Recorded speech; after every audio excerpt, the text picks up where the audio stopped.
এমন এক দেশে বসবাস করি যেই দেশে ঈদ আসলে শপিং করার জন্য মেয়েরা যেই পরিমাণ বাজেট তার স্বামী বা বাবার কাছ থেকে নেয় বা দাবি করে, আমার মনে হয় আমাদের দেশের জাতীয় বাজেটের চাইতেও বেশি হইবে। ঈদ আসলে এমন একটা পরিস্থিতি তৈরি হয়, মনে হয় ঈদ না, দেশে যুদ্ধ লেগে গেছে গা। টাকা পয়সা যা আছে সব নিয়া যুদ্ধের বিমান, গোলা বারুদ, ট্যাঙ্ক কিনতে রাশিয়া যাইতাছে হেরা। আরে বোন, শপিং করতে যাবি, কুরবানি ঈদের গরু কিনতে যাবি না?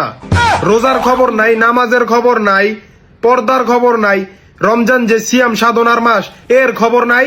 আছে হ্যাঁ গো পাকিস্তানি, না পাকিস্তানি, আফগানিস্তানি, গুলিস্তানি, পাখি, নানার কলি, ফুলের কলি, পরি, জিন, ভূত, পেতনি, কালসাপ, গুইসাপ ড্রেস নিয়া, মানে একটা জিনিস পাইলে সেটা নিয়ে দেশের মধ্যে লাড়াচাড়া দিব।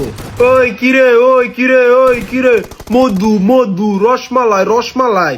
অথচ বাকি 11 মাস দেখবেন এগুলা গেঞ্জি, সেক্সি বরকা, টাইট টাইট জামা, ওন্না ছাড়া স্বাভাবিক ঈদের মতো রাস্তায় রাস্তায় ঘুরবো। 150 টাকা মজুরির কিছু সাংবাদিক আছে, এদের কাছে গিয়ে জিজ্ঞাসা করবো